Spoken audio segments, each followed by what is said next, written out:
Welcome to the Better with Beers podcast, episode 17. Brandon, Alex, and Earl back at it again. What's up, guys? How you doing? Good. Hey, what's up? Episode 17. I'm still screwing up the intro. You think I'd learn? It's like part of the podcast now. That's right. Screwing up. That's right. Yeah, right. It just wouldn't be the same.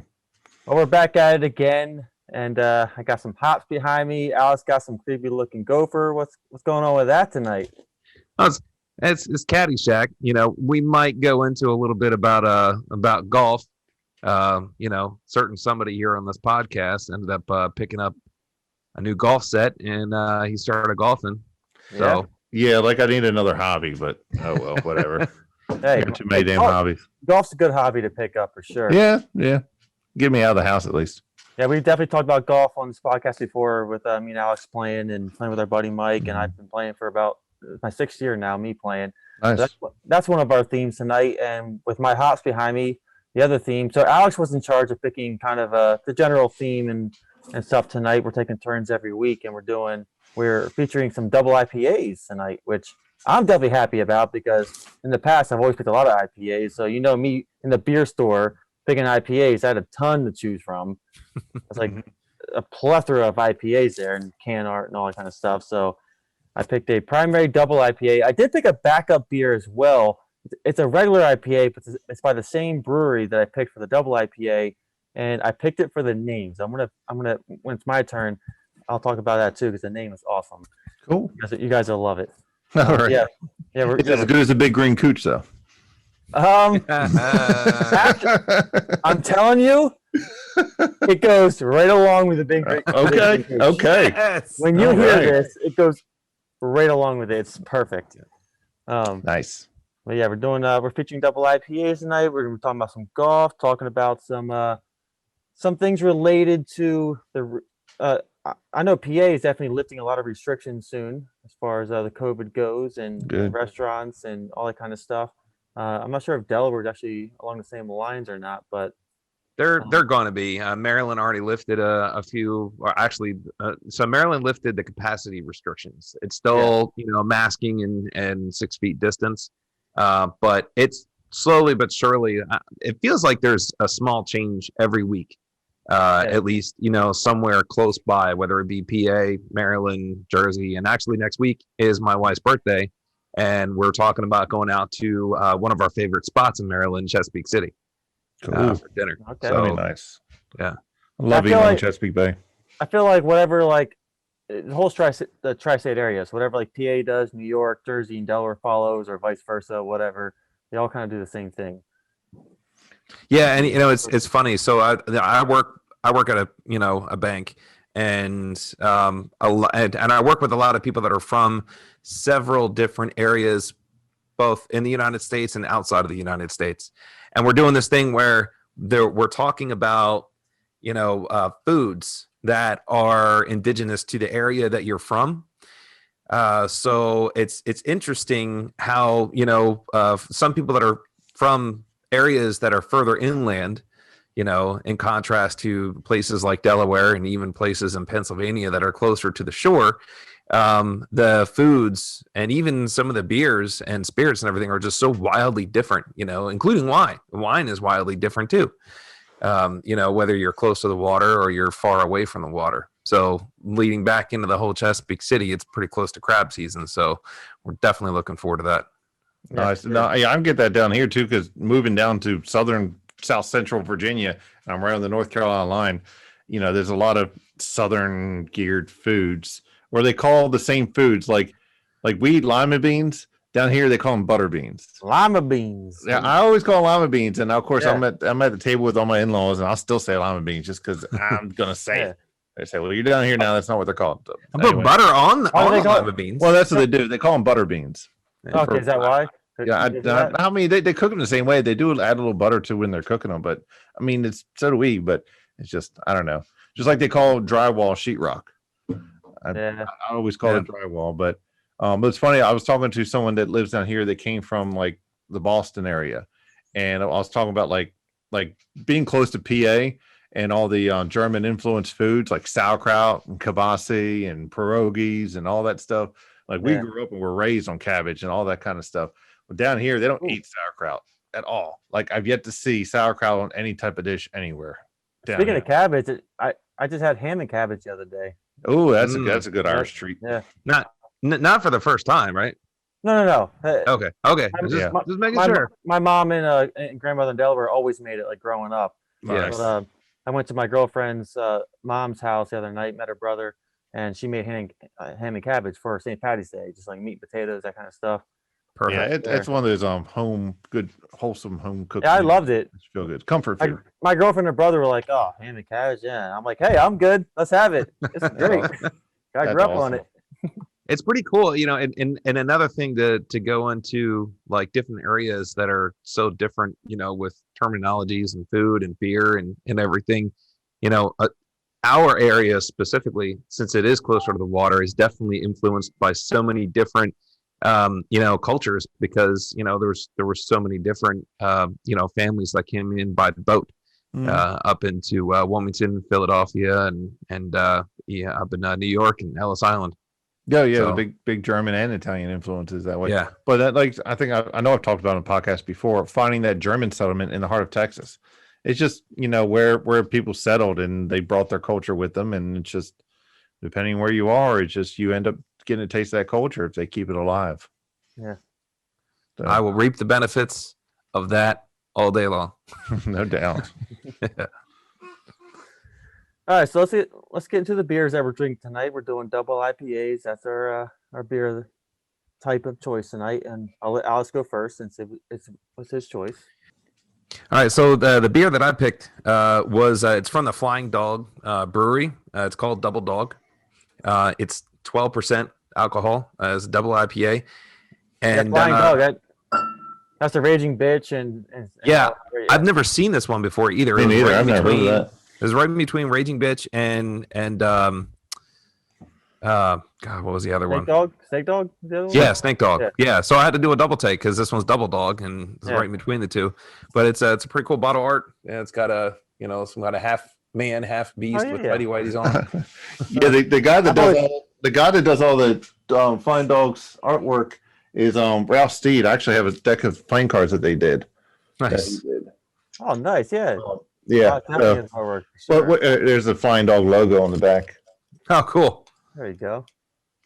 But these were actually hard to find, and I want one that's still in cellophane. If someone finds one that they're willing to get to me, I'd love to open one up because I've seen pictures of all the cards, but I want to keep this in cellophane because it's collectible. Yeah. But, it's pretty cool. That's awesome. But that's cool. I've never had that beer either. I've had the Snake Dog because that's their regular IPA, and the Raging Bitch is their Belgian. But that definitely sounds enticing. Just realized I forgot to grab my bottle opener, so I just opened the bottle with my wife's car key. Hey, look at that.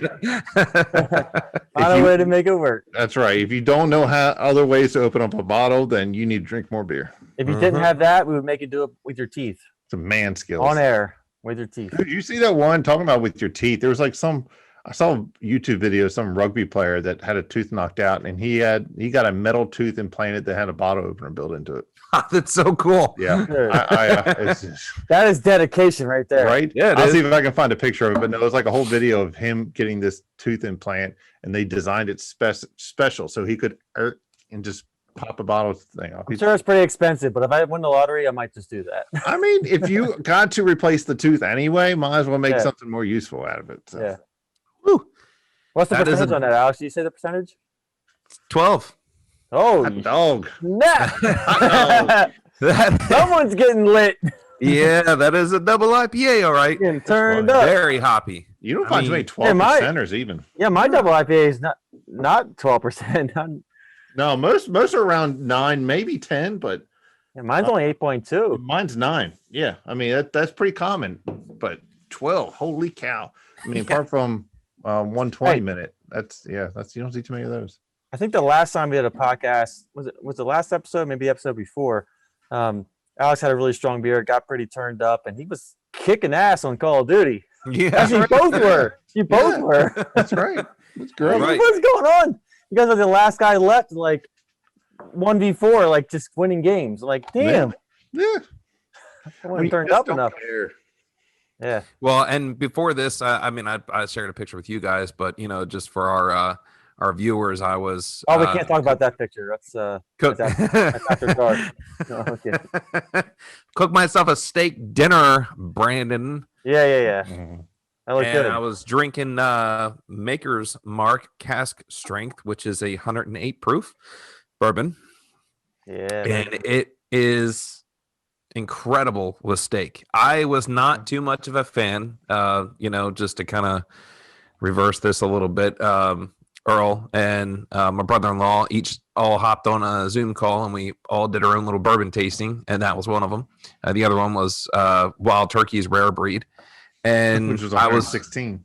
yeah, and I was more of a fan of the Rare Breed than I was this because I've never been too much of a fan of like that cherry flavor that Maker's Mark, typically has, which I think they get it from like the wood from their barrels. But this definitely the second time around having it, probably with the flavors of the steak and everything like that, I didn't get any of the cherry flavor, and it just tasted great. Interesting. So, Very nice. Very nice. Cool. Yeah. How's that beer Anyway. taste? Oh, it's hoppy. I'm really wondering like what the IBUs are on this thing. I know it's a double Does it- IPA, but holy crap, it's hoppy. What's the color? Do you have a glass? You have any glass? Yeah. Okay. Oh yeah. Does it taste? Is it like strong? Like right away, it hits you like it's super strong. I Yeah, feel it's like not 12% beer boozy. sometimes just like tastes overly doesn't- strong sometimes. Yeah, it doesn't taste like a so I guess the closest thing I usually compare any double IPA to 90 is minute. Dogfish Head's 90 minute. Yeah. Yeah. So in comparison to the 90 minute, it's a little clearer, I guess. A little more Not as much crisp. body. Or, Yeah, Yeah. and 90 minutes definitely thicker than this. This is a little bit clearer, a little cleaner. That's almost but creeping up on the definitely 120 minute. Dang. yeah, 120 is 18. So Right. it's Oh, yeah, getting yeah. close. I mean, but still, it's really not that far of a stretch. Once you get over 12, it's all downhill from there. Yeah. I'm surprised I'm not getting like any booziness though. It's just all hops. It's good. good. That's a good thing. Yeah. That means they did a good job. Yeah. Yep. True. All right, Earl, you up next. Let's go. Yeah, I just poured mine because I'm just thirsty, but I can smell it. It's like sitting all the way over here, and I can already smell it. Yeah. So this is Hazy Like an Ox Hazy Double IPA from New Realm Brewing Company, which I'm sure you guys have had some New Realm stuff. They're was it Monsters and Myths series. So it's got like Babe the Ox. I don't think I've had anything from them. Yeah, Cool. New Realm's a great brewery. So it's like Babe the Ox from Paul Bunyan, and like my autofocus focus. Nice. There it is. Hey, it's focus. Where's that based out of? Well, they brew in mostly Georgia. They're from Georgia, but I think they got a place in Virginia now that they're brewing also. Okay. Cool. Hang on, guys. Hey, pause this real quick. Stephanie just came in and she looked kind of stressed out. Let me ask her what's going on real quick. Okay. I'm drinking. Hey, we'll keep this in. Two of us on here they have kids. Earl and Alex has kids, so sometimes you gotta do what you gotta do. If the That's wife right. comes in looking stressed, the beer's gotta take a quick break. Yep. That's all right. There's always room for beer. Oh, This yeah. is actually it's pretty hazy. It's pretty I mean it's light colored, but it's really really hazy. Yeah, for not. It's good. It's like really floral. Is it classified as a hazy or is it just? It's a hazy, yeah. It's classified as Okay. a hazy double IPA. It's 9%. Wow. And so, like I said, it's really floral tasting. I drank it. It doesn't taste boozy at all. But after I sit here, it's like the late finish is like Late starting to finish. hit me. It's actually got that alcohol taste to it at the very end. It's still Yeah. good. But it's just, I don't know, it's different. I don't know what kind of hops they use, but it's good. Like I said, it's really floral tasting, and it's got a great aroma because you can, like I said, I could smell it almost across the table. There you go. But I was out earlier with some buddies and I had Trogs Perpetual. It's like I feel like that's a good go-to. That's good. kind of- yeah, that's a good That's a go-to good one, IPA. And the place we're at, it's like I get it because I love it, but mm, the place we're at, anything 8% or higher, you have to get it in a 12-ounce glass. okay. That's how this place is. Like it's in 8% or higher. It's in a 12-ounce glass. But Trogs is the Perpetual 7.5. So Okay. it comes in a 16 ounce. It's $6.50. So it's like the best bang for your buck and a really good IPA. Okay. No, it's great. They actually sell in the Target down here. Yeah. Target's got a not decent, not great beer selection, but they'll have like a couple random ones that are really good. Yeah, that's benefits of living in Virginia is you can buy beer at all kinds of places. We're good, Alex. We kept talking about beer while you're gone, so we'll just keep it in. We said when no matter what, when you're drinking beers or whatever's going on, if your wife comes in looking stressed out, you got to walk away. The beer's got to take a break for a second. Yep. No, she's good. She's good. She just had to borrow my tablet, and she totally forgot that we were doing a podcast. Oh, stressed because she interrupted you. Well, because I'm looking at you guys, and she walked in right here, and I'm like still looking forward and trying to like look at her with my peripherals to like make like subtle signals, like just wait 1 minute because I was waiting for Earl to finish talking. And she just walked away and shut the door, and I'm like, "Oh no, I'm in trouble." No, valid look at your concern. face. Like, oh, hang on, guys. My wife just walked to look stressed. I got to go. Hey, if he came back with his clothes half undone and everything like that, then it's like, all right, it looks like you took care of that problem. No, I did open the door real slow just to make sure there wasn't like a pan, like flying at me. Yeah, that's a man with experience right there. Start pieing my corners. flying dog. Hey, flying's a thing tonight because my brewery involves flying in it as well. Oh, I guess I'll go it. So I think I featured this brewery on here before. Flying Monkey. Yeah.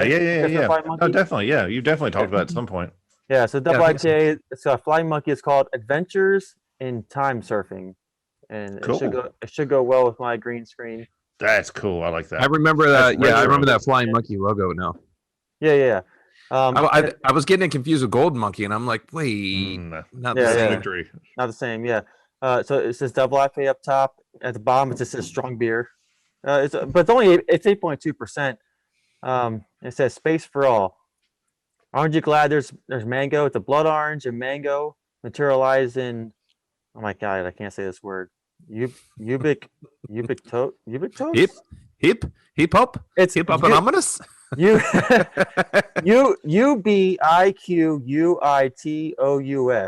Ubiquitous. Ubiquitous. Oh, ambiguous. Ambiguous. Ambiguous. Yeah.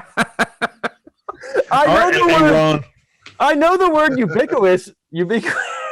I'll be honest. I don't know that I've actually ever read that word. Yeah, it makes the most sense. The way you're describing it and spelled it, I'm guessing that's it. I still could be wrong. No. Mango materialized in ubiquitous citrus of craft, shimmering happy haze. I mean, there's a lot of hard words here. Wait, not another one. OSCILLATES. Osciculus. Osciculus. I don't know. with acerbic, ACERBIC, tang. Okay, whatever. All right. Someone needs to fire that marketing guy because who puts all those big words on a beer can? I've already been kind of pre-gaming. I mean, granted, I can't read hard words as it is, as we know from previous episodes, but I already been drinking a little bit, and this is really hard. But anyway, there's mango. You're selling a high one to drunks, and you can't make it difficult to read. There's mango, there's blood orange, there's citrus. That's what's all in there. I've already kind of been drinking my other one. So is it hazy?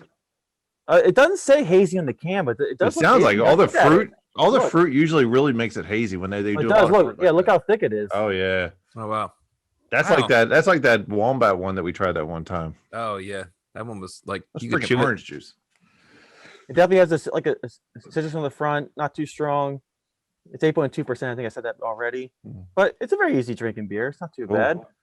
I like it. And before I move on, I know we're featuring double IPAs tonight, but I want to mention that I think we kind of talked about it before we started recording, but we talked about the Big Green Cooch before. We had that funny episode where we had those funny, naughty names of beers and stuff. But right next to this beer, the double IPA, was our normal IPA by Flying Monkey. I had to show this. Now I don't know how it's gonna look in the green screen, but it's called Juicy Ass IPA. Juicy Ass. Now come on, Big Green Cooch, Juicy Ass. You keep your juicy ass away from my big green cooch, yeah. Or I'll get my gopher on you. So I had to pick that up. The can art's really cool too. All their can art's really cool. It's 6.5%. I haven't tried that one yet. I'll try that later. but it's plump. it's plump. Of course Plump. it is. It's plump and unfiltered. My big juicy ass is plump. Oh, plump. Oh man, better than flat. You hate flat beer and flat a lot of things. Yeah. So that's Better be plump instead of flat. Got that's it. true. Yeah, you don't want a flat beer or ass. Although never mind. Anyway, so This could go really far, really down real quick. never mind. So like we're like talking about double IPAs and stuff like that. Obviously, in double IPAs have a crap load of hops. Why do why does all beer have hops in it? Like, Well, hops is a bittering agent. So if you just did malted barley and boiled that, it would be a really sweet alcoholic beverage, and fermented that, just because that's all the barley and grains and everything is, that's where all the sugars are. And then the alcohol eats sugars, but there's still a lot of sugars left over. So hops is a bittering agent. It wasn't used in beer until like the 12th century. But before that, when they were making beer, back in ancient Egypt times. They found other spices to counteract the sweetness. So they would put everything from saffron to, turmeric, all kinds of different spices they would put in beer to offset that sweetness. But hops, I think it was first used in beer in Germany back in like 900 AD or something crazy like that. But it became. How did they first find out about hops? Like, how did they first? How do you find out about anything? It's like you decide to throw something in there and let's see what happens. yeah, like by accident, we just spilled this stuff into the beer. Let's try. Hops. I was just curious, like how like when the first hops were planted and grown, and like how they figured out. From what I've read, hops started actually being cultivated in around 900 AD, and actually that was first recorded cultivation of hops as a crop. Hops are basically a big vine. Just like if you were to grow, if you ever grow green beans in a garden, you put up strings, and because the vine wants to climb up that. Well, hops are the same thing, but they grow up about a 20-foot long line because they're really long. They get wild. Really go. Yeah, they're wild. I think they're almost like in the cannabis family type thing, almost the type. Yeah. But hop cones, I'll put some pictures up here. Hop cones are just like little green, like pine cones, are like this big. Right Yeah. here? That's right. I forgot. Yeah, right here? Over there. No. Here. Okay, I'm good. Yeah. So no, but that's where they are. They're bearing. Plus, they were people that once they started using them as another idea to bitter the beer with, they realized that actually beer is lasting longer. It's staying good longer when you put hops in it. So that grew into hops being more stable because they're a natural preservative also. And that's also what kind of got the IPA name when England started shipping beer to their troops in faraway areas like India. The beer was going bad because they were in wooden barrels on a ship in the seas on that long travel. So you pack it with a lot of alcohol, which IPAs in general tend to be higher alcohol than like a lager or a regular ale. And then you pump it through full of hops. It tends to last that trip longer. And that's kind of where that style originated from. And of course, just like anything else, it's kind of been adapted and changed and here and there throughout the centuries. But so when some of the Sam Adams commercials I've seen, they talk about dry hopping. What's that all about? Well, okay. So during the brewing process, let's say in the most basic terms, of course, everything changes the taste of beer, whether how long you boil the wort, the liquid that eventually put in the fermenter and turn into alcohol. How long you boil that, the temperatures, all this stuff changes. But let's say in a very basic term, if you were to boil a thing of wort, which is the liquid you drain off of the grain, the barley, all that sugar water that you need to boil up to get ready to put in the fermenter. If you add hops, usually you would add a dash, what do you want to call it? You would add some hops about halfway through the boil. And those are usually a higher alpha acid hops. There's a lot of different varieties. Some are more bitter than others. You add about halfway in the boil, and that adds more bitterness. So depending on how bitter you want the beer, you add a whole lot of hops right in the middle of the boil when you're making the beer. Now, if you want a really aromatic beer, you wait towards the end of the boil and you put in the type of hops you want to you want to get that great aroma, Oh, whether it be a yeah. piney or floral or whatever aroma is. And that's usually towards the end of the boil. And so once you did all that, boil all that up, you put in a fermenter. It ferments in the fermenter for, I don't know, depending on the type of beer you're making and how strong you want to get it, a week, 2 weeks. And then another way to add even more, a little bit of bitterness, a lot more floral, a lot more mouthfeel, the hop mouthfeel. You transfer it from one fermenter to another fermenter and then throw hops right back in on it, top of it again, and set it in there with fresh hops in a fermenter, not boiling or anything, for another week or two. And that just adds a whole nother layer of complexity. And that's where you get that big mouthfeel of hops and everything from. So that's dry hopping because you're doing it dry outside the boil. Yeah. Now, is there a big difference between like the pellets or using fresh hops like this? There is. It's just the pellets are more commercially accessible. Yeah. So you can use the big fresh hops, the leaves. They're harder to strain out. Yeah. The pellets are compressed, just like anything would be. It's like you got sawdust compressed into like little sawdust pellets. It's the same thing. You compress the hops, they will last a bit longer. They get refrigerated. They're more commercially available, and it's easier to measure. You get a whole handful of hop cones. They may weigh different than this handful of hop cones because of the types of leaves and everything. But if you compress everything down to the exact same size and weight, it's just easier to work with. Yeah, my ex-father-in-law used to brew beer, and he would use the pellets during like that the boil while it's boiling, and then do the dry hops because he used to grow hops on his house. They'd be growing all up his chimney, all across the deck, all across like different types of hops and stuff. And he would throw those in at the end of the boil, I guess more for the aroma, but he used the pellets usually a lot more often during the middle cycle. Right. Yeah. There's a lot of different things you can do, but the history of beer is interesting, and hops have been a staple in beer for over 1,000 years. So the things you can do with your time when you're retired.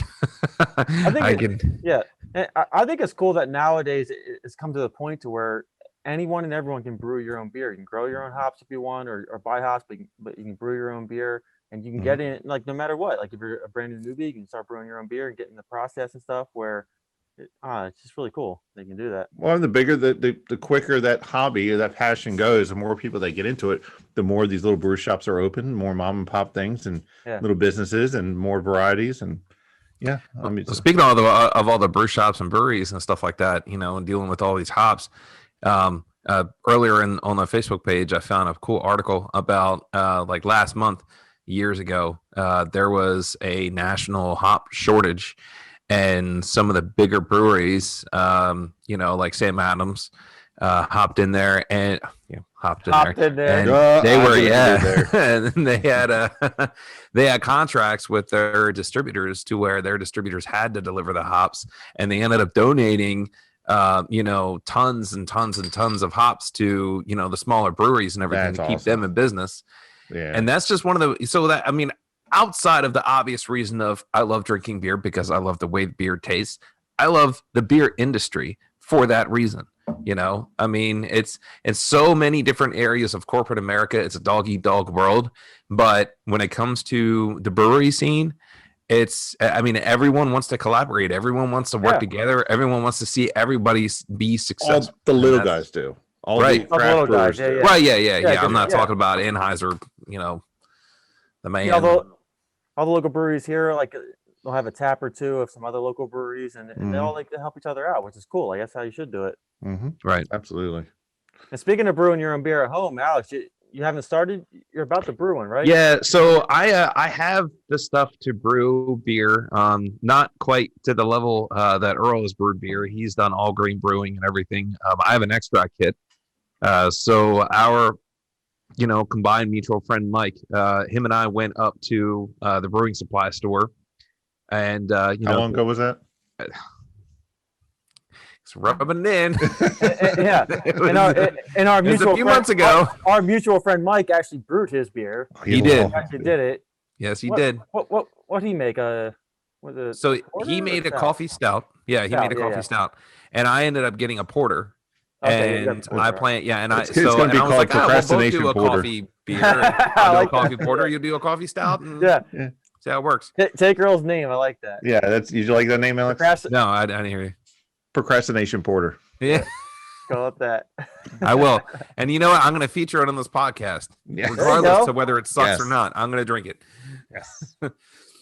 But yeah, I'm probably going to be brewing that here pretty soon. I dug out all of my brewing supplies and all my, I actually bought a new boil kettle, a stainless steel kettle. So I'm going to be using that. I need to get some more propane in my propane tank for my high capacity burner because I plan on doing some grilling this weekend. So that'll be another, push for me to actually start the batch. Once you start brewing it, just like start filming it, do some clips and whatever, and we'll do like a little 5-minute video of you do the whole brewing process, whatever. Little montage, yeah. I can do like a what's that, the fast forward montage. Time lapse. Yeah, time lapse. That's it. Yeah. I'm sure our viewers will like watching that, seeing one of us, brewing beer like that, and see what the whole process is and all that kind of stuff. Be cool. Yeah. Oh yeah. Yeah. All right, cool. We'll look forward to that. We're drinking our double IPAs tonight. How was you guys? Did you guys do anything for St. Patty's Day? That was recent. No. Either St. Patty's Day, which is on a Wednesday, which is kind of weird. So some people really can't get out. It was. I celebrated it. Whatever. Read your can again, Brandon. Celebrated it. wait. Yeah. Whatever. Find another word for. You got a thesaurus on your beer. Find another word for celebrate. Yeah. Well, I tried to do like the past tense version of celebrate. Celebrated it. Celebrated. Celebrated. Celebrated. Yeah, that does sound kind of weird. Yeah. Kind of like mice, meese, mouse. Yeah. Yeah. So last weekend, a lot of the bars around here did some different like festive celebrations, whatever. So we went to a local bar that has a guy singing Irish music and stuff like that. So that's nothing too crazy this year. That's about the extent of what I did. As far as actual St. Patty's Day on Wednesday, I was working, so didn't really do anything then. But I didn't know if you guys got to celebrate it all or not. I drank some Irish whiskey right before I went to bed. That's about as close as I got.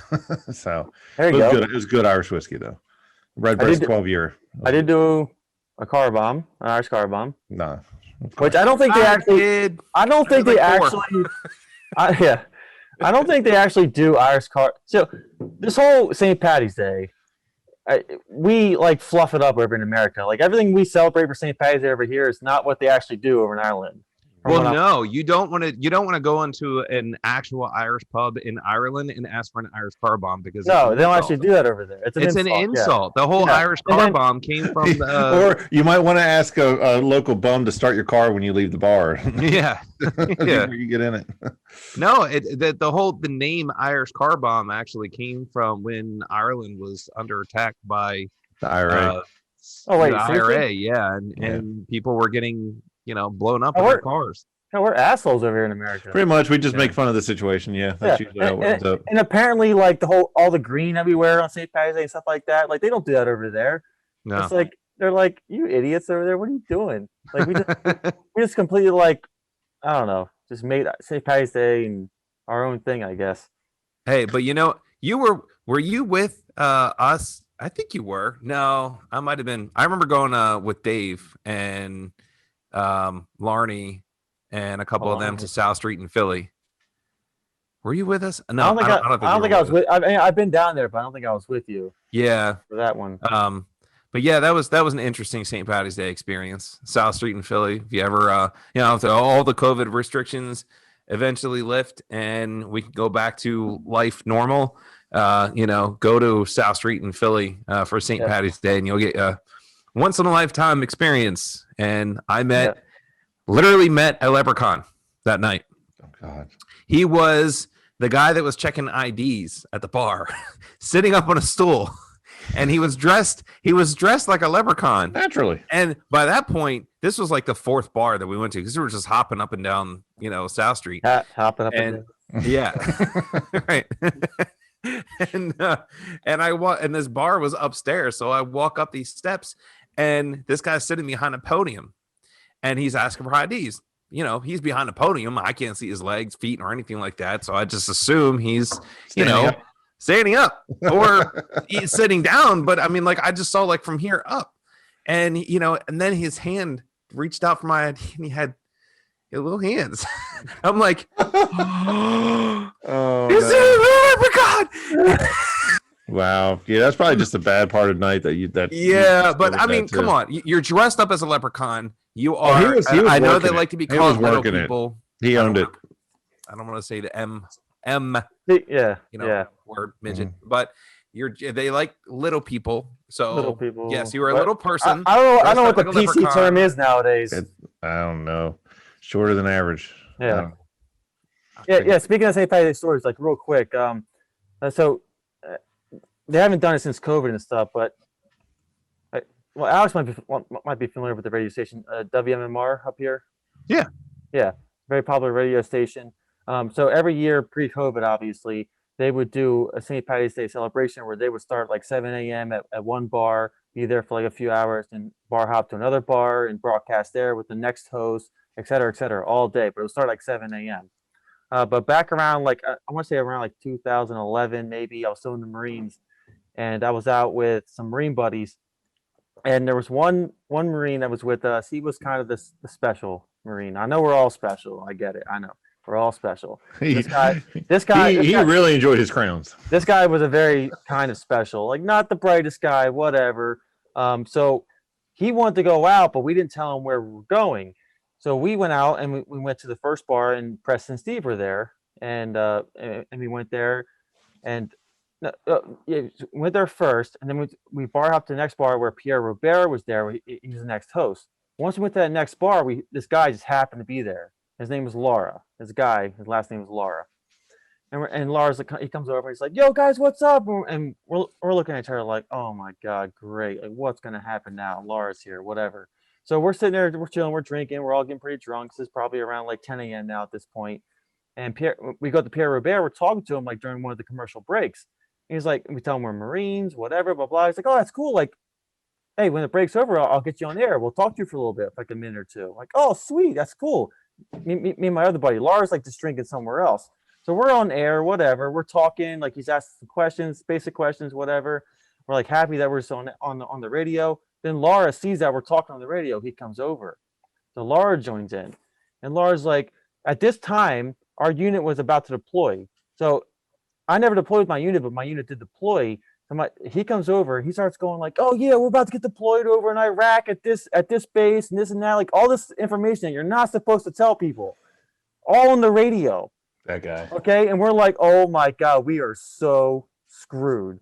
Like we're like none of our like our higher ups like knew we were going out this day, whatever, blah blah blah. When we went to drill that weekend, we got called into the office. Oh yeah. As soon as we got called, we knew we were getting called in for. Luckily, like my story was matching my one buddy's story. Like, look, we didn't know he was going to be there. We didn't know he was going to say that. It was not planned. We had, whatever, blah, blah. It was like a big ordeal. Like, I thought I was going to be screwed. Like, oh my God, it's crazy. That's my one crazy St. Patty's Day story. There's one in every group. I remember when I was looking to join law enforcement, and I was wondering if I was ever going to get in, and someone else I knew who was already been in for several years. He's like, "I'm telling you right now, you're going to have no problem getting in, because you'll see when you get in here, every department's got its idiots. And if you look around and you can't find them, it's going to be you then, because they all got them." All got them. So that's fine. All right, cool. So let's talk about golf. So that's a nice Irish segue. Golf, Ireland. Yeah. Actually, golf's very popular. No, it's Scottish. Scottish. Yeah. But yeah, 6-1 half dozen other. Have you guys seen? It's very popular in Ireland too. There's a lot of very beautiful courses in Ireland as well. Both Scotland and Ireland, a lot of beautiful courses over there. Have you guys seen? We're gonna take a trip up there one day. We're gonna go bar hopping and playing golf. That'd be awesome. Right? So, have you guys seen Robin Williams' stand-up segment about golf? Yes, I haven't. We cannot show it on here because it's but it's good. Look for it. I will make that suggestion. I mean, if you're watching us right now, please just YouTube Robin Williams golf, and that's all you got to type in. It's right there on YouTube. It's just it's a segment in the middle of one of his stand-up routines, and where he talks about golf, and it's hilarious in a the best Robin Williams way possible. Yeah. Oh, he does a great Scottish accent too. Yeah, he does. But yeah, so I started. So I bought my golf set on Amazon, and the whole reason why I started golfing was the same reason why I was like, okay, well, I'll get myself a bowling ball, and start bowling, because it was something I could do with friends where drinking could be involved, and it's perfectly acceptable to be drunk while I'm doing this activity. and that is the whole reason why I'm serious, because I used to make fun of people that played golf and wearing the funny hats, wearing the plaid shorts and everything. Well, not only that, but it's attire. like it's a very especially like when you're coming through high school. I don't know, maybe you guys were into golf in high school, but it's like when you're a teenager, especially guys, you're like football, baseball, something high intensity sport, and then you look over at golf and like everyone's gonna be quiet. He's putting from the green. Right. Like it's such a different world than the sports that you're always introduced to. So I could. But I think Happy Gilmore changed that. He did for a lot of us. Yeah. When that movie came out, it's like, oh, okay, well, maybe golf is for me. So what's interesting is that's our generation. The golf movie that changed everything for everyone else is the one you got behind you. Yes. That was in the 70s, right? Caddyshack. Yeah, Caddyshack. Yep. Yeah. I think it 76, 77, something like that is when it came out. Bill Murray. Wow. And have you ever watched the videos of Bill Murray actually playing golf in real life? Mm-hmm. He is a beast. Is he? He is awesome at golf. I think he was in some of because the PGA has, like, every year they have like a celebrity invitational or whatever where celebrities can play. I think he played in some of those. I would not be surprised. I watched like a whole compilation of Bill Murray golf videos where he's playing golf in real life, and of course he's being Bill Murray along the way, but he is killing it. Nice. Yes, me and Alex got in golf the same kind of way. Like when I started, it was just I hated golf as well. I hated watching it. Even the idea of playing it, like just hitting one little small ball, long distances just to make it in a small little cup. But my buddies came out and said, "Hey, come out and play with us. We'll smoke some cigars, drink some beers, whatever, play." So like the first year, that was all. Like that's what I did. I just went out. It was all about fun, just smoke cigars, having fun. But then once you start playing a little bit, you start liking it, and like, all right, actually, I want to kind of like focus on getting better at it. So now, like, this is my 6th year now playing golf. I've been focusing on getting better. So it's still all about like drinking beer and having fun. I am in a golf league now, like through work. Somebody's at work. You're actually trying to do well now, though. That's trying to do well. I actually enjoy it. I actually enjoy watching it. I watch it all the time. I was watching it earlier. Even though I hated watching it before. I was watching it at my girlfriend's house the other day. She's falling asleep, and I'm into it. Like that was me. Like what she was doing, that was me 6 years ago. Falling asleep. When he takes a putt and she's asleep, you need to jump up and go. Yeah. She's like, I'm tired. I might want to take a nap. I said, well, at golf, I'm like, oh, I can change it. She said, no, you keep it on. That'll help me sleep. I'm like, yeah, I get that. I get it because like you said, Earl, the guys, the announcers on there are like, all right, he's lining up the putt. Right. It's a little left or right. Maybe you put that speed on it. Let's say that, yeah, nice and soft, like quiet and everything. Yeah. So wouldn't it be great if like they led that up with like almost like soccer, and it's like bouncing in there, and he's moving in for the putt, and the putt's going, and yeah, you got that from the Robin Williams sketch. Yeah, you stole that. Go watch it. Go watch it. I need to look it up, but I can't remember which tournament or event it is. But there's an event on the PGA Tour. I want to say it's in Boston. I think it's in Boston. Boston's obviously a lot of drinkers up there and stuff. But on this event, so on most tournaments or events, the crowd has to be quiet, like while they're swinging. After they swing, hit the ball, then they give the signal that you can like clap, cheer, whatever. But there's an event. I'm pretty sure in Boston that you can be loud the whole time, even while they're swinging, no matter what. And these guys they're drinking beers in the background of the crowd and everything. They're wild the entire time. You're allowed to be loud no matter what. That's like the most fun golf tournament to watch on TV. I need to find out what it is, and maybe I'll post it or whatever later. But that's like cool as shit. Like this brings the reason why I feel like most people start golf casually because of drinking and stuff. And there's an actual PGA event with like it's like a $1.5 million purse or whatever for the Shoot. first place, and yet they're just drinking, being allowed the whole time. It's really cool. Have you seen the movie The Legend of Bagger Vance? No. You would like it. It's fantastic. It's got Will Smith in it, but it's like it is a golf Oh centered no, movie. I have. He's Yeah. a caddy at first, right? Yes, yes, And then, yeah. yeah. It's a great movie. Yeah, it's really good, actually. It really highlights the appreciation, the mindset. It's not the funny Caddyshack or the Happy Gilmore. It is a golf themed movie that actually highlights the I don't know, the art, I guess you could say, of the sport. Yeah. And he kind of fades away on the beach at the end. Yeah. Right? Yeah.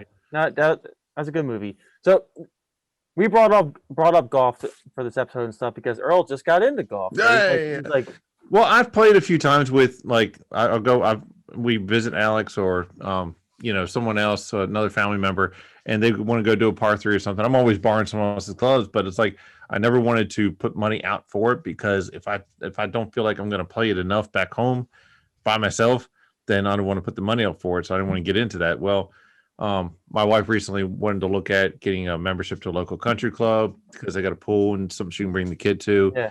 And she knows I've been talking about maybe getting interested in getting into golf or something like that. She's like, well, if we get this level of this membership, you get an awesome discount on playing golf whenever you want. And that's kind of an incentive. I was like, okay, we'll go with that. It's something I've been talking about wanting to do for a while now and at least try it.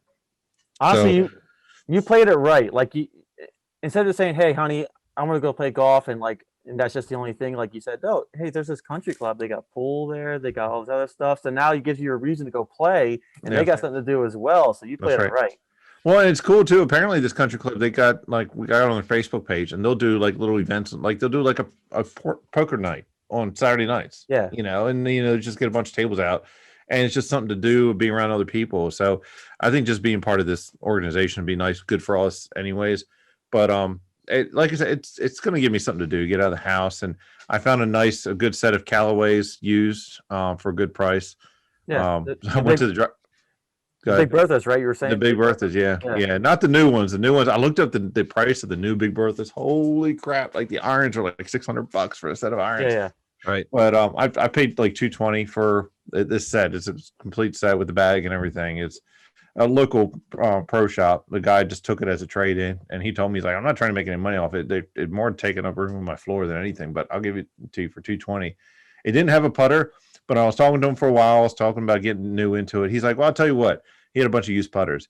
He's like, here's a long one, because I'm tall. I'm 6'6". He's like, this putter was owned by a guy that was 6'7", and it's a relatively long putter. He's, I'll tell you, I'll throw that putter in the bag for you. I was like, all right, that sounds good. $220 for a whole set. Now I got a putter. I'm completely ready to go. And right before I left, he's like, well, hang on a second. He had a box of like used golf balls. He just dumped a bunch of used golf balls in my bag too. I was like, that's awesome. Of course, it's the first time I've ever been there. We talked for a while, and he knows he's going to get a repeat customer out of that. So it's good for him. But I talked with him for a while, and being someone that's not as familiar, obviously I understand the basics and the rules of golf, but there's a whole lot of mechanics, a lot of nuances that I don't know about yet. But I'm excited.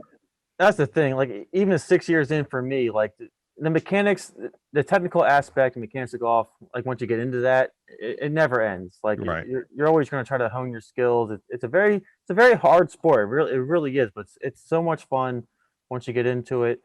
You just got to stick through it, because like my buddy Eric, he wanted to get into golf. He bought a whole set and everything. He went to driving range a couple times, and he went out with us for the first time at Fairways, Alex, which me, you, and Mike went to. Yeah. And he didn't do very good. He shot like really high, like a 130, and he gave up. He's like, I can't do it. I'm like, dude, you got to stick with it. Like my first year, I was terrible. Mm-hmm. I was terrible, but you just got to stick with it. Just have fun, whatever. You'll get better eventually. Like, and you'll get to a point to where you're not like.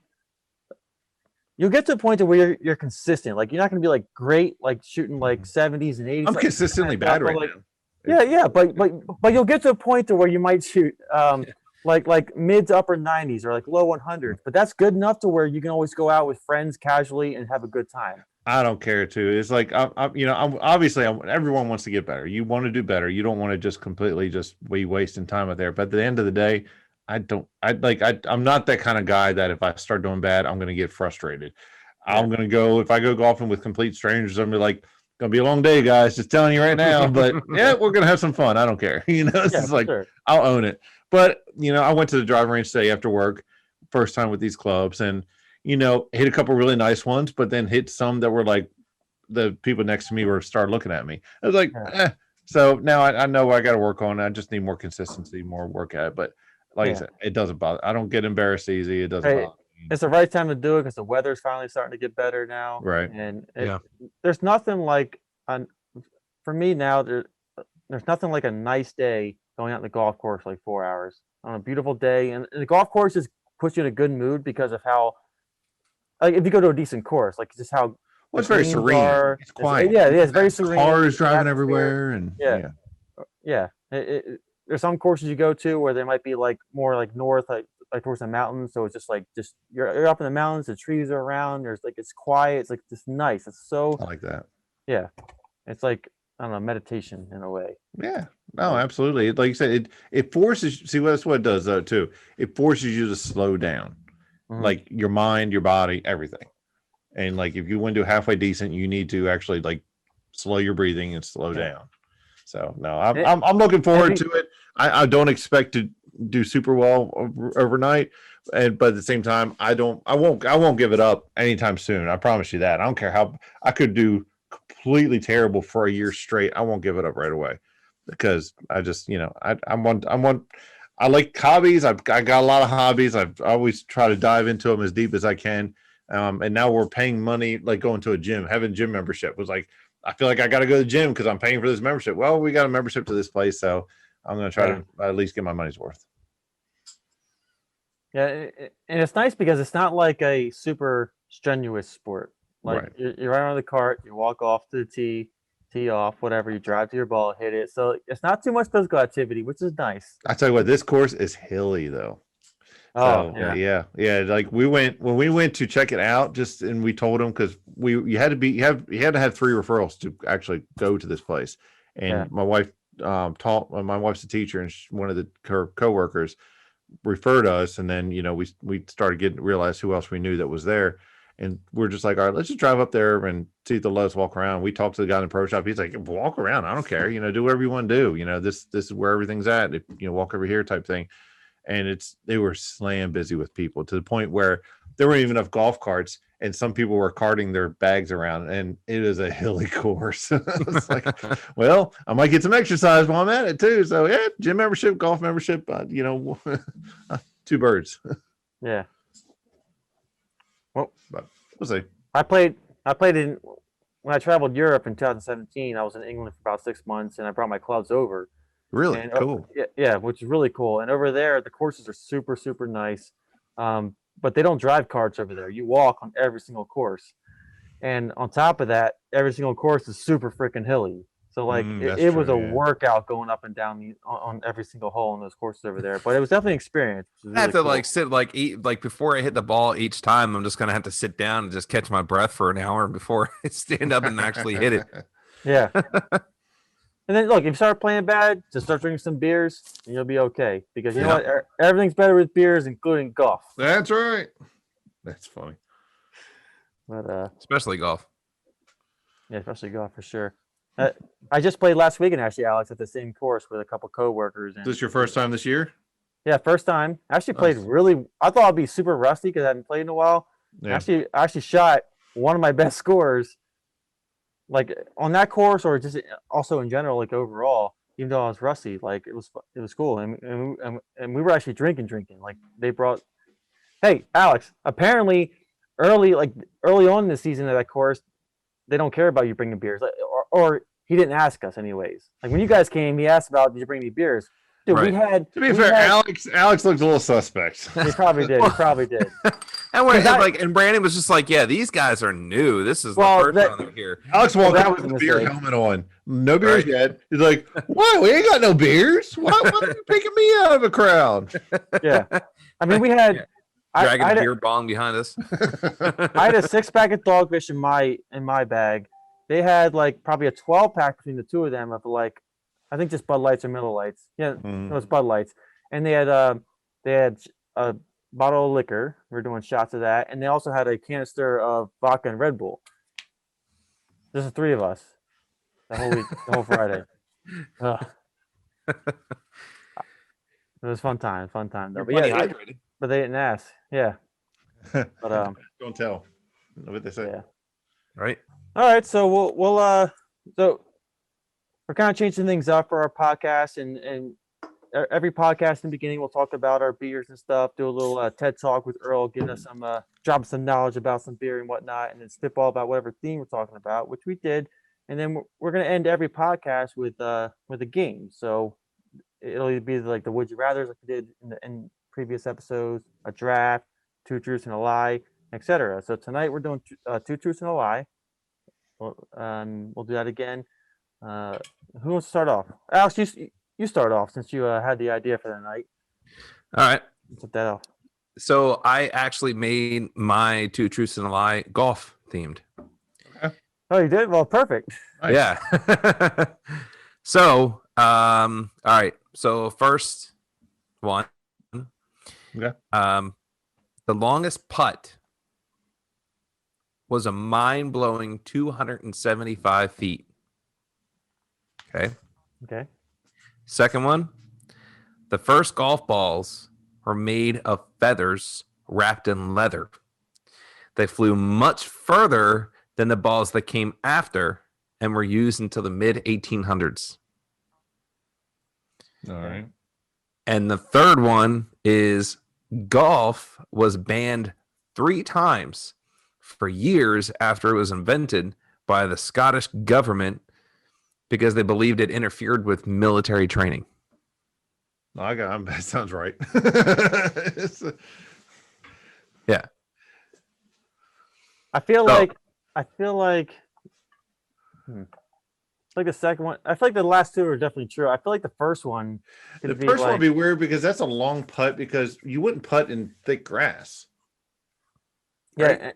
and back then the grass was a lot thicker than way Yeah, it's thicker on- actually. Well, back then, I didn't give a year. I just said the longest putt was a mind-blowing 275 feet. Oh, you did say that. I'm sorry. Yeah. That's somebody, if they did that, they did it just to be stupid because why would you putt from that far away? Hey, I can't chip for crap. All right. So sometimes I'll just putt. I might break my putter because I'm swinging at it like it's a driver. 275 But feet, though, that would be That's a long ways. Like it's almost 100 yards, isn't it? I feel like, and let's remember, like he made when he's alive. So I don't know if he would go stoop as low as like changing that number. It could be 175 feet, but he just changed it to 275. I know. I mean, I could. Second- Okay. The second fact was so in depth and in detail. I don't think he made that up. I could see that working. Though. feathers. Like even the feathers internal, but a leather, you could wrap leather and make it really hard if you Yeah. dried it out. Like leather could be hard and actually hurt if you throw it at somebody, a leather ball, and they make it light by putting feathers inside. I could see that. And the third one was Everyone sounds good. was interfering with. was the military one. Yeah. Yeah, that's actually Golf sounds was right. banned 3 times for years after it was invented by Scotland have a military? Scotland. Yeah. Yeah. The bagpipes. They beat you with a bagpipe. Right. Okay. Yeah. I mean, I'm I- leaning towards I- the first one too. Yeah, I think the second one's definitely true. I'm between 1 and 3, but yeah, I'll go the first one. I think that's the First lie. one. Yeah.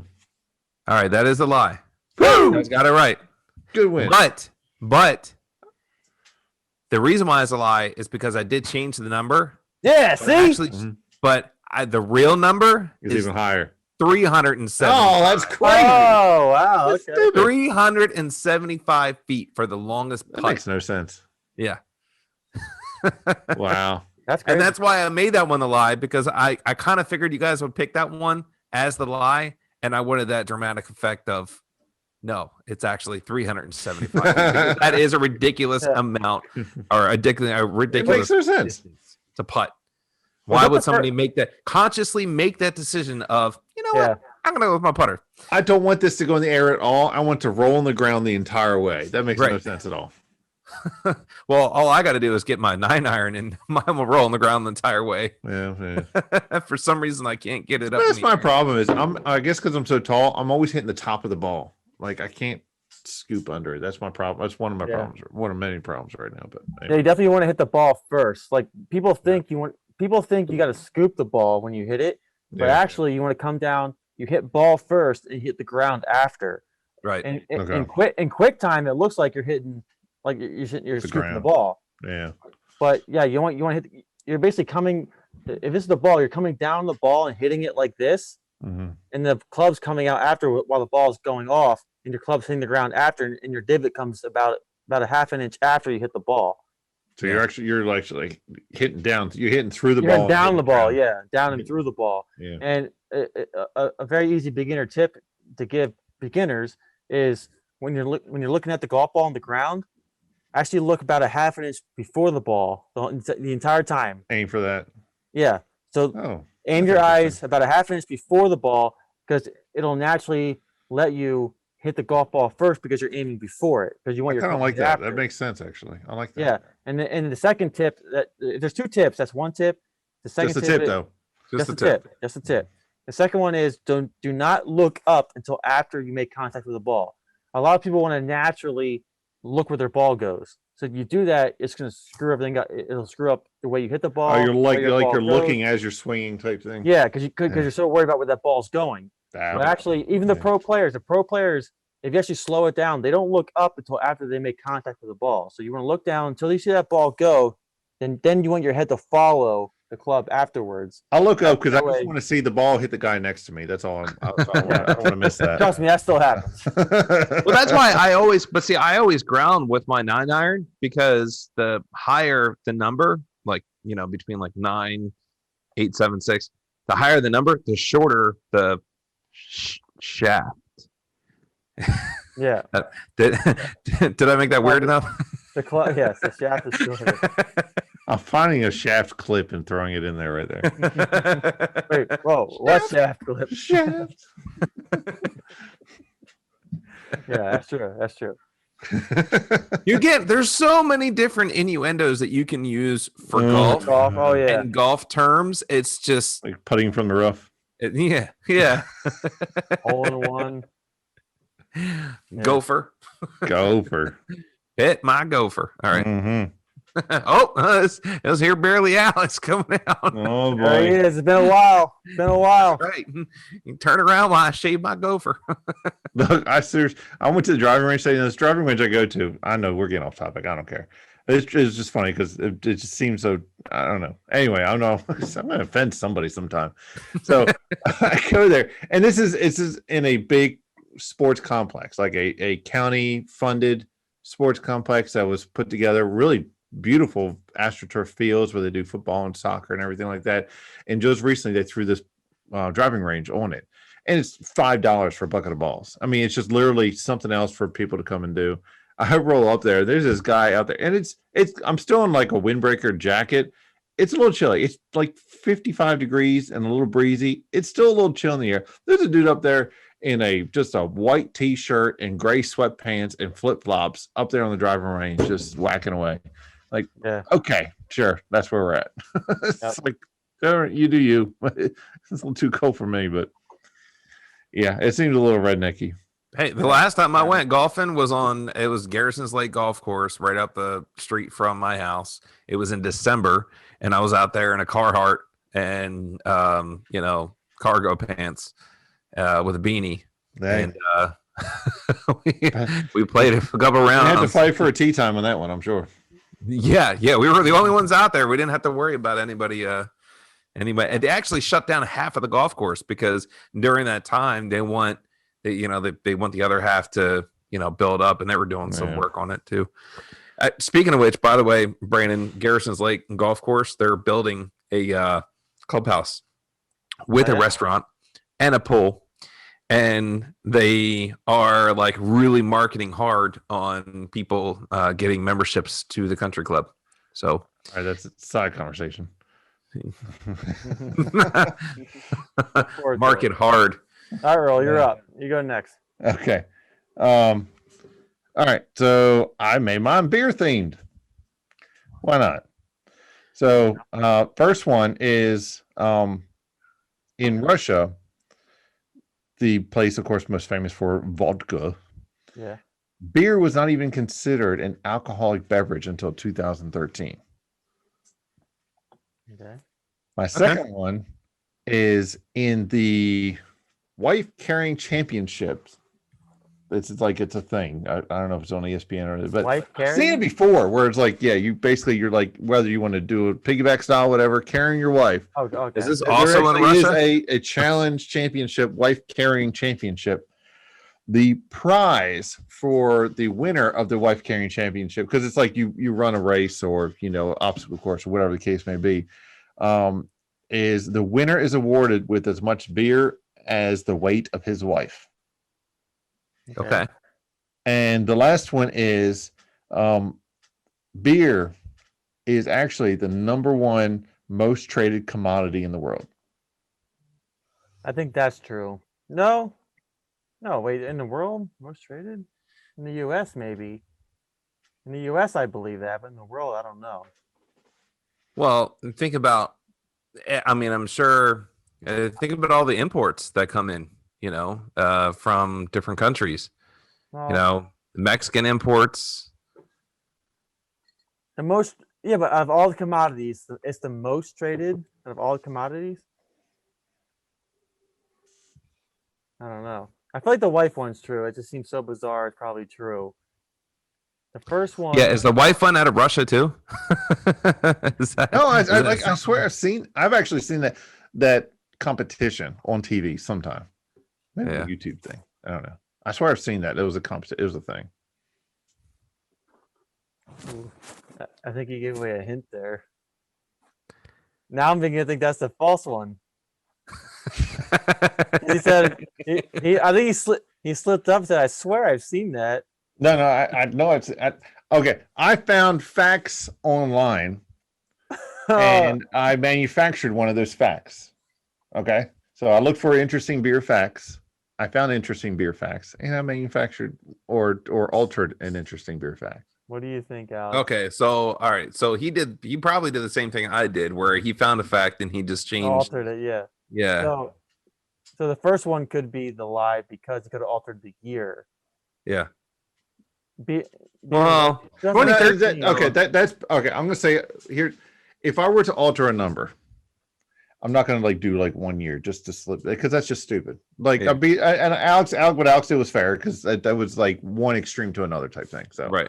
I will say that. I'm not saying that was true or false, but I want to make sure that I don't want it to look like I'm being unfair. If I'm going to alter something, it's going to be by a dramatic amount. That's the fairest way to do it. I'm gonna go with. What do you think, Alex? Number 3. I mean, I feel like that was kind of your gut to begin with. Yeah. As far as the most, I mean, beer is traded a lot, and we're just talking beer already made. We're not talking about beer ingredients like hops and different strains of yeast and all that stuff. Just beer, like Dos Equis, Corona. I don't think it's the most traded commodity. I mean, it's probably high up there, I guess. But yeah, I'm going 3. You going with 3? Yeah. You can go something different if you want, but I'm going 3. I'm going with 2. It's probably 2. Damn it. I'm going 3 though. Final answer. Final answer. Final answer 2. Okay, it actually is 3. Ah! Oh! Beer is actually only the second most next to oil. Oil is the most traded commodity in the world. See, I was thinking of oil, but I'm beer is number 2. A lot of the world's oil comes from the same. Beer is number 2 though. I mean, I know that's not a dramatic change, but I'm not going to do. Well, you know what I mean. Yeah. But that's fine. Yeah. No, oil is number 1. Beer is number 2. 2 for 2. The other ones I found, yes, in the wife carrying championship, the winner gets his wife's weight in beer as a prize. You almost tricked me on that because when you said, I swear I've seen that somewhere. It made me think like you made it up. No, because I know I've seen that as a thing. Some guys are carrying the wives on their chest, I don't know, that way, or some piggyback. Some are doing weird ways. It's just whatever works for them, and they got to run. I'm not gonna lie. I'm 100% positive that I've seen that, but what I was not 100% positive is whether that was a movie or not. Okay. No, I thought actually the Russian thing was interesting because I found that as on one of these beer facts was that Russia didn't consider beer or categorize it as an alcoholic beverage until 2013. That's fair because I mean, for however long it was, Russia only produced vodka because all they can grow But is see, the potatoes. only reason, well, see, I think the biggest thing is the only reason they classify these things as a certain things for tax purposes or for Right. import-export purposes. So they would classify that for one thing, for one reason or another, whether it's because now they're going to start exporting or importing, and there's some sort of tax revenue to be won or lost on that. Otherwise, beer's obviously been around forever. It's a household. It's been a household staple forever. The mothers and women of the house that was taking the house while guys were working. They're actually the brewers because beer was always a staple thing. It just happened to have alcohol in it also. So I just want to point out, I've opened 2 of these. Okay. You drank I'm both already? almost through my second one. And I'm back to wreck some fools in Call of Duty. all right. feeling it. Well, we're down to All right. Brandon now. Brandon, what's Down your to 2 me. truths and a lie? Down to me. All right. So first one. So you guys just did the proper theme. So you did golf theme, which is our theme tonight. You did the beer theme, which is also a theme. I just did no theme. Well, for mine. So Jeopardy thing. yeah, Random ass thing. the first oranges weren't actually orange. That's the first one. Okay. Second one is there's only one letter that doesn't appear in any U.S. state name. And the third one is Apple, like the company, tests phone durability with a butt-shaped robot. Wait, what? Apple tests phone durability with a butt-shaped robot. A butt shape? Butt-shaped Butt-shaped. robot. Yeah, Butt-shaped because they robot. would put it in the pants pocket. They would put on this butt-shaped robot and sit down or walk around or whatever. That makes sense to me. Apple's a little wonky, anyways, but I'm gonna say number 3 right off the bat, and not just because I think that sounds so ridiculous, but I'm not a fan of Apple at all. And if they actually You're went because of through that. if they actually went through that much R&D to test the last iPhone, and they would have realized that it would have so much better cracked, iPhone. and it would have been a piece of crap, That's and they would have funny. never let it release into the market. So That's I'm going to pick number hilarious. 3. because they don't put that much thought Well, into their R&D. if it doesn't No. pass that test, they won't release it in the market. But they did, and that's one of the issues that the iPhone was having, is that it was cracking in the back of people's pockets. It was aluminum, like the whole back of it was made out of aluminum. It was incredibly pliable. Wow. What do you think, Earl? He's pushing me in that direction. All right. I watch a lot of I'm like I know we like to call out some of the other YouTube channels that we watch, and I watch a lot of Jerry Rig Everything, his YouTube channel, where he gets a lot of the latest mobile devices, and he tests them, and he scratches their screens and everything to see what the screen's made out of, and basically breaks them apart, destroys them to see how durable what was they are. the first one? The second one was the states. Only one letter is not in all states or whatever. The first oranges weren't actually yeah, that's orange. right. Yep, the second one was there's only one letter that doesn't appear in any U.S. state name. I can't think of a state that has a letter Q in it, but that's the only state I can't think of. That's Or the only Z? letter. What? Z? It's Arizona. Oh God. Z is always my default. Whenever I'm playing Words with Friends and I get a Z, and I'm like, all right, let's start looking up some weird I know, two-letter words that I no always one think would it's ever zebra. use in a sentence. Zebra is the only word I can ever think of. Right. I'm going to go with the second one. I think Q, I can't think of a single, but every other letter I've not been able to. I can't think of a state that doesn't have that. I mean, even X New Mexico has X, and so in Texas, I'm going to go with the second one. No, man, that would be the second one would be true then. Yeah, there's only one letter that doesn't appear in any U.S. state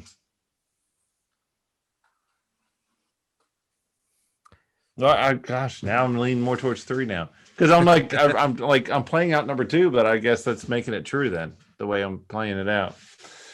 All right, gosh, yeah, I'm gonna go with number 3. I guess. Yeah, I'll go with number 3. I have no doubt Apple puts a lot of work into their software and the bells and whistles, but durability, I don't see it as much as well. So I'll go with number 3. Well, you guys are correct. Now, Where'd you get the idea for a butt-shaped robot? That's what I want to know. Well, no, listen. I did the cheap way out by switching a word Okay. out of that one. Okay. Apple didn't do that, but Samsung did do that. Okay. I will believe that. I'll believe that Samsung did They that. put Gorilla Glass in theirs. Yeah. Samsung did test phone. It says, let's see. People stash their phones in their back pockets all the time, which is why Samsung created a robot that is shaped like a butt. And yes, even wears jeans to sit on their phones and make sure they could take the pressure. That makes Samsung did sense. that. That's like you said, Apple knows all about does the software and bells and whistles, but Maybe Apple should do that because I feel like everyone who has an Apple phone. It's always cracked. Why would they do that if someone's just going to go around and buy another Apple phone? Anyway? That's true. Exactly. That's actually smart then. Damn. Yeah. That's a good point. Just like I swear all phones are made to self-destruct after like 3 years. Like forcing you to buy a new phone. Don't say that. Don't say that. I'm coming up on my 3rd year on this phone. All right. You're going to prove do not me say on this that. one. I'm telling you, like if it doesn't just completely quit on you, it's going to be stupid slow or something. And so actually, yeah. And the first one, the first oranges were green, not orange. Wonder what fruit that It says we would call that now. the original oranges from Southeast Asia were tangerine pomelo hybrid. They were actually green. In fact, oranges in warmer regions like Vietnam and Thailand still stay green through maturity. For more or whatever. Yeah, that's it.